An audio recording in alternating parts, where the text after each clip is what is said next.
ஆண்டவரும் இரட்சகருமாகிய இயேசுவின் இனிய நாமத்தில் ஒவ்வொருவருக்கும் அன்பின் வாழ்த்துதல்கள். இந்த நாளிலேயும் கர்த்தருடைய வார்த்தை உங்களை புதுப்பிக்கும், உங்களை உயிர்ப்பிக்கட்டும். வேத புத்தகத்திலே சங்கீதம் 29:11 இப்படி சொல்லுகிறது: கர்த்தர் தமது ஜனத்திற்கு பலன் கொடுப்பார், கர்த்தர் தமது ஜனத்திற்கு சமாதானம் அருளி அவர்களை ஆசீர்வதி. கர்த்தர் பலன் கொடுக்கிறவர். இப்பொழுதும் இந்த வார்த்தையை கேட்டுக்கொண்டிருக்கிற அநேகரில் பலவீனத்தோடு இருக்கலாம்.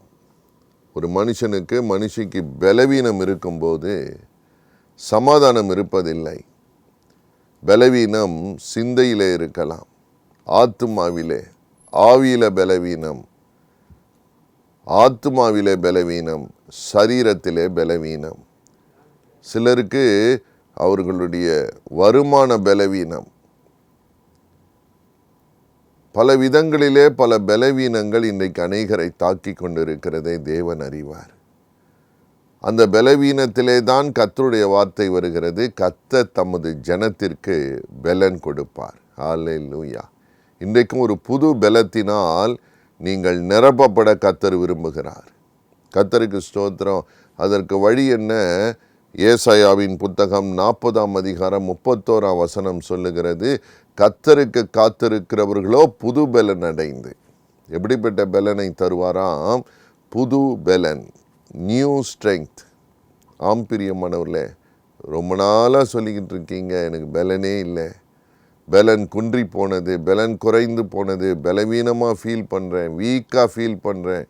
நீ கர்த்தருடைய வார்த்தை வருகிறது: நீங்கள் கர்த்தருக்கு காத்திருப்பீர்களானால், கர்த்தருக்கு காத்திருக்கிறவர்களுக்கோ புது பலன் என்று வாக்குத்தத்தம் உங்களை நோக்கி இந்த வேளையிலே கர்த்தர் பேசுகிறார். ஹல்லேலூயா. எவ்வளோ நேரம் காத்திருப்பது? எப்படி காத்திருப்பது? இயேசு இந்த வேதத்திலே சொல்லுகிறார், நீங்கள் 1 மணி நேரமாவது காத்திருக்கக்கூடாதா? At least 1 hour. ஆம் பிரியமானவர்களே, அவசரமாய் தேவனிடத்தில் ஏதோ வந்து உன்னை பெற்றுக்கொள்ளி போய்விட முடியாது. You have to give your time. நீங்கள் கர்த்தருக்கு காத்திருக்கிற பொழுது 1 மணி நேரமாவது காத்திருக்க வேண்டுமா? நீங்கள் ஓசியாவின் புத்தகம் 10:12 பிற்பகுதி சொல்லுகிறது: கர்த்தர் உங்கள் மேல் நீதியை வர்ஷிக்க பண்ணும் மட்டும் அவரை தேட காலமாயிருக்கிறது. It is time to wait and seek the Lord until he pour the rain upon you. தேவன் நீதியின் வர்ஷிக்க பண்ணுவாராம். அந்த நீதியை உங்களுக்கு வர்ஷிக்க பண்ணும் மட்டும் அவரை தேட காலமாயிருக்கிறது. நீங்கள் ஆசீர்வாதத்தை தேடி ஓட வேண்டாம், ஆசீர்வதிக்கிறவரை தேடுங்கள். வசதிகளை தேட வேண்டாம், அந்த வசதிகளை தருகிற வல்லமையுள்ள தேவனை தேடுங்கள். இது அவரை தேட காலமாயிருக்கிறது. பிரியமானவர்களே, தேவனுடைய வார்த்தை திட்டமாய் சொல்லுகிறது: அப்பொழுது கர்த்தர் உங்களுக்கு பலன் தருவார். When you wait upon God, He will renew and bless you with new strength. கர்த்தருக்கு மகிமை உண்டாகட்டும். இல்லை என்றால் சத்துருவின் மேலே, பிசாசின் மேலே நீங்கள் ஜெயங்கொள்ள முடியாது. இன்றைக்கும் புதிய புதிய தாக்கங்கள் வந்து கொண்டிருக்கிறது, புதிய எதிர்ப்புகள் வருகிறது, புதிய போராட்டங்களை சந்திக்க வேண்டி இருக்கிறது, புதிய சூழ்நிலைகள் மாறுகிறது, புதிய அழுத்தங்கள் வருகிறது. இவைகளெல்லாம் மேற்கொள்ள நமக்கு பலன் தேவை. You need a great inner strength. ஆம் பிரியமானவர்களே, அதுக்கு வழி என்ன? கர்த்தருக்கு காத்திருங்கள்.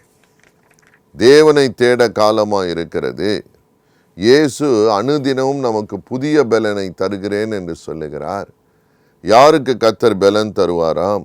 ஏசாயாவின் புத்தகம் 40:29 வாசிக்கிற போது, சோர்ந்து போகிறவனுக்கு அவர் பலனை கொடுத்து என்று வேதம் சொல்லுகிறது. நீங்கள் சோர்ந்து போயிருக்கிறீர்கள். கர்த்தர் இப்பொழுதுதான் உங்களுக்கு புது பலனை கட்டளையிட விரும்புகிறார். உங்கள் சோர்வில் இருக்க தேவன் விரும்புகிறதில்லை. சோர்வோடு கூட நீங்கள் இருப்பீர்களானால் தவறான சிந்தனைகள் வந்து கொண்டு இருக்கும். கெட்ட தேவனுக்கு பிரியமில்லாத, உங்களை வாழ வைக்க முடியாத சிந்தனைகள் தான் வந்து கொண்டு இருக்கும். ஆனால் தேவன் உங்களை சோர்ந்து போக விடுகிறதில்லை. சோர்ந்து போகிறவனுக்கு அவர் பலன் தருகிறாராம். அல்லேலூயா. தேவன் உங்களை புதிய பலத்தினால் நிரப்பி உங்கள் சோர்விலிருந்து உங்கள் வெளியே கொண்டு வர விரும்புகிறார். நீங்கள் ஏசாயா 40:27 வாசிக்கும் போது ஏன் சோர்வு வந்தது தெரியுமா? நீங்கள் குறை சொல்லி கொண்டே இருந்தீர்கள். என் நியாயங்கள் தேவனுக்கு எட்டவில்லை, என் வழி கர்த்தருக்கு மறைவாயிற்று என்றெல்லாம் நீங்கள் புலம்பினீர்கள். You are only looking down upon the situation. பிரியமானவர்களே, தேவன் உங்களை மறக்கிறதே இல்லை. தேவனுடைய அன்பை சந்தேகப்படாதிருங்கள். கர்த்தருக்கு ஸ்தோத்திரம். நீங்கள் ஒருவேளை செய்த உங்கள் பிரயச்சித்தங்களுக்கு, உங்களுடைய வேலைக்கு உங்களுக்கு சரியான பலன் கிடைக்கவில்லை. நீங்கள் சோர்ந்து போயிருக்கிறீர்கள். I am not rewarded correctly. ஐயா, நான் செய்த காரியத்துக்கு, செய்த உதவிக்கு எனக்கு பிரதிபலன் கிடைக்கலையேன்னு சோர்ந்து போயிருக்கீங்க. நீங்கள் நன்மை செய்தீர்கள், திரும்ப நன்மை எதிர்பார்த்தீர்கள், ஆனால் தீமை வந்தது. நீங்கள் நல்லது தான் சொன்னீங்க, ஆனால் அது தீமையாக மாறிட்டுது. இன்றைக்கு பல தொந்தரவுகளை நீங்கள் சந்திக்கிறீர்கள். கவலைப்படாதிருங்கள். உங்கள் சோர்விலிருந்து கர்த்தர் உங்களை தூக்கிவிட புதிய பலனை தர விரும்புகிறார். நியாயத்துக்கு ஏற்ற நன்மையினால் உங்களை நிரப்புவார். கர்த்தருக்கு ஸ்தோத்திரம். நீங்கள் தேவனுக்கு பயந்து நடந்தீர்கள். சிலதெல்லாம் விட்டு கொடுத்தீர்கள், சிலதெல்லாம் சகித்தீர்கள். கவலைப்படாதிருங்கள். அப்படியே சோர்வில் உங்களை கர்த்தர் விட்டுவிட மாட்டார். உங்களுக்கு புது பலனை தருகிற தேவன். கர்த்தருக்கு ஸ்தோத்திரம். சோதனைகளின் நிமித்தம், சோர்வுகளின் நிமித்தம் நீங்கள் இப்பொழுது சொல்லி கொண்டு இருக்கலாம், போதும் ஐயா, போதும், இட் இஸ் இனஃப். நான் வாழ்ந்தது போதும், நான் நின்றது போதும், உழைத்தது போதும், இவர்களுக்காக பாடுபட்டது போதும், என்னை வருத்தி கொண்டது போதும் என்றெல்லாம் புலம்புகிறீர்கள். கர்த்தர் உங்கள் சத்தத்தை கேட்டார். கர்த்தர் உங்கள் புலம்பலை கேட்டேன் என்று சொல்லுகிறார். ஆனால் தேவன் என்ன சொல்லுகிறார் தெரியுமா? எலியா அப்படிதான் புலம்பினார். எலியா என்ற தேவ மனுஷன் புலம்பினார். ஐயோ, நான் தேவனுக்கு பயந்து நடந்தேன். போதும் கர்த்தாவே, என் ஜீவனை எடுத்துக்கொள்ளும். அவர் புலம்பினார். ஆனால் தேவன் ஜீவனை எடுக்கவில்லை. மாறாக அவருக்கு புது பலனை கொடுத்தார். இன்னும் பெரிய காரியங்களை செய்யும்படி எழுந்து நடக்க பண்ணினார். இப்பொழுதும் உங்களை கர்த்தர் எழும்ப பண்ணுவார். அல்லேலூயா. நீங்கள் விசுவாசிக்கிறீர்களா? கர்த்தருடைய வார்த்தைக்கு காத்திருக்கிறீர்களா? ஒருபோதும் உங்கள் சோர்விலே தேவன் உங்களை விடப்போவதில்லை. உங்கள் ஓட்டம் இனி முடிவதில்லை. இன்னும் நீங்கள் போக வேண்டிய தூரம் உண்டு. கர்த்தர் உங்களுக்கு ஓட வேண்டிய ஒரு ஓட்டத்தை வைத்திருக்கிறார். அதை சோர்வோடு அல்ல, புதிய பலத்தோடு, நம்பிக்கையோடு, தைரியத்தோடே தேவன் ஓடும்படி உங்களை பலப்படுத்த விரும்புகிறார். கர்த்தருக்கு ஸ்தோத்திரம். எந்த காரியத்திலே சோர்ந்து போனீர்களோ அந்த காரியத்திலே உங்களை சாட்சியாய் நிறுத்த வல்லவர் அவர். கர்த்தருக்கு மகிமை உண்டாகட்டும். தேவன் யாருக்கு பலத்தை தருவார்? சங்கீதங்களின் புத்தகம் 84 5 6 சொல்லுகிறது, அழுது கொண்டு இருக்கிறவர்களுக்கு தேவன் பலனை தருகிறார். அவர்கள் பலத்தின் மேல் பலன் அடைந்து என்று வேதம் சொல்லுகிறது. அழுகையின் பள்ளத்தாக்கை உருவ நடந்து அதை நீரூற்றாக்கிக் கொள்ளுகிறார்கள். என் அழுகை யாருக்கு தெரியும், என் கண்ணீர் யாருக்கு தெரியும் என்று புலம்பினீர்களோ?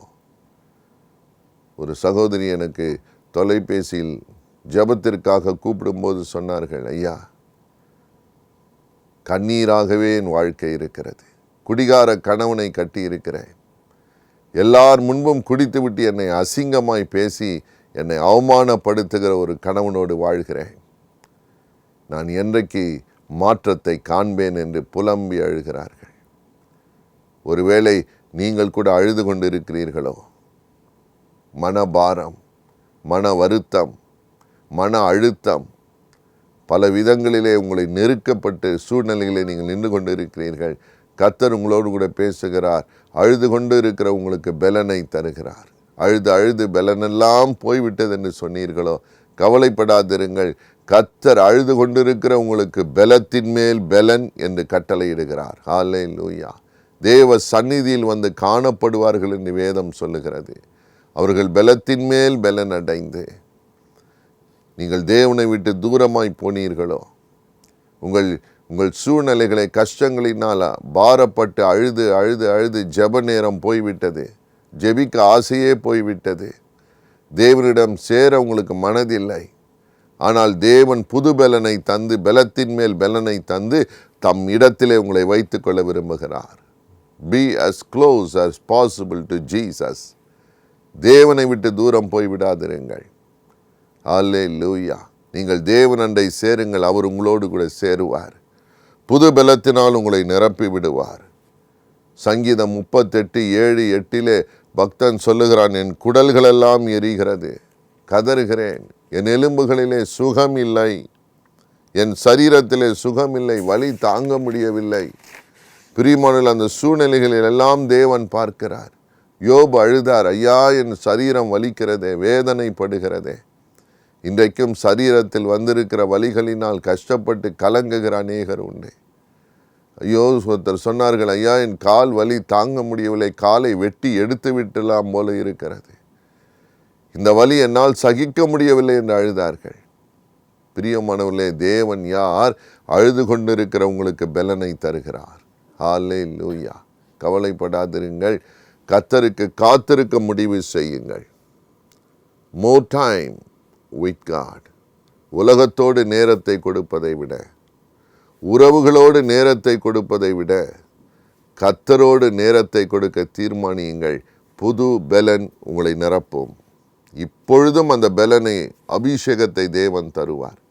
இயேசு சொன்னார், நீங்கள் பலன் அடையும் மட்டும் உங்கள் மேல் ஆவியானவர் ஊற்றப்படும் வரைக்கும் நீங்கள் எருசலேமிலே காத்திருங்கள். அவர்கள் காத்திருந்தார்கள். தேவ ஆவியானவர் பலமாய் இறங்கினார், பலப்படுத்தினார், சாட்சியாய் நிறுத்தினார். நீங்களும் நிற்பீர்கள். நாம் ஜெபிக்கலாம். எங்களை நேசிக்கிற நல்ல தகப்பனே, சோர்ந்து போனவர்களுக்கு புது பலனை தருகிறவர், அழுது கொண்டு இருக்கிறவர்களுக்கு புது பலனை தருகிறவர், உமக்கு ஸ்தோத்திரம். இப்பொழுது உம்முடைய கரம் அவர் மேல் அமரட்டும். யாரெல்லாம் கலங்கி கொண்டு இருக்கிறார்களோ, என் வழி கர்த்தருக்கு மறைவாயிற்று என்று புலம்புகிறார்களோ, நீர் அவர்களை காண்கிற தேவனாய் இருப்பதினால் உம்மை காத்திருந்து உம்மை நோக்கி பார்க்க உதவி செய்யுங்க. கல்வாரி சிலுவை நோக்கி பார்க்க உதவி செய்யும். ஆண்டவரே, உம்முடைய காயங்களை பார்க்க உதவி செய்யும். நீ சொன்ன அந்த அன்பான வார்த்தைகளை கவனிக்க உதவி செய்யும். இப்பொழுது அந்த நம்முடைய அபிஷேகம் ஒவ்வொரு பிள்ளையின் மேல் இறங்கட்டும், ஒவ்வொரு ஊழியக்கார் மேல் இறங்கட்டும், ஒவ்வொரு தகப்பன் மேல் இறங்கட்டும். சுவாமி, சோர்ந்து போன அந்த வாலிபன் மேல் இறங்கட்டும், இந்த வாலிப பெண்ணின் மேல் இறங்கட்டும். கர்த்தர் பலனை தந்து பாவத்தை மேற்கொள்ள, எதிர்கொள்ள, ஜெயிக்க ஒரு புது பலனை கட்டளையிடுங்க. சோதனையில் விழுந்து விடாதபடிக்கு, சோதனை ஜெயிக்கத்தக்கான ஒரு புது பலன் இறங்கட்டும். சோர்விலிருந்து விடுதலையாகட்டும். தேவனிடத்தில் சேர கிருபை தாரும். தேவனுடைய வல்லமை பொழுது ஊடுருவி செல்லட்டும். அப்பா, வலியினால் வேதனைப்படுகிற ஒவ்வொருவருக்கும் சுகம் வருவதாக, பலன் வருவதாக, எலும்புகள் பலன் அடைவதாக, தலை சுற்றல்கள் நிற்பதாக, இருதய படபடப்பு மாறுவதாக, நரம்புகள் பலனடைவதாக, சரீரத்தின் ஒவ்வொரு உறுப்புகளுக்குள்ளேயும் தேவ பலன் இறங்குவதாக. அல்லேலூயா. வாயை திறந்து கர்த்தரை மகிமைப்படுத்த ஒரு பலன் இறங்குவதாக, கண்களை உம்மை நோக்கி பார்க்க பலன் இறங்குவதாக, எழுந்து நடக்க ஒரு பலன் வருவதாக. இயேசுவின் நாமத்தில் ஆசீர்வதிக்கிறோம். தகப்பனே, உம்முடைய பரிசுத்த வார்த்தையை கர்த்தர் வெறுமையாக அனுப்புகிறதில்லை, அது வெறுமையாய் திரும்புவதில்லை என்று சொன்னீங்களே. உங்கள் வார்த்தையின் பலன் ஒவ்வொருவரையும் திடப்படுத்தட்டும், சாட்சியாய் நிறுத்தட்டும், உமோடு கூட தங்கியிருக்க செய்யும். எல்லா தேவைகளையும் சந்திக்க நீர் வல்லவர். இயேசு இரட்சகர் நாமத்தில் நல்ல பிதாவே. ஆமேன், ஆமேன். God bless you.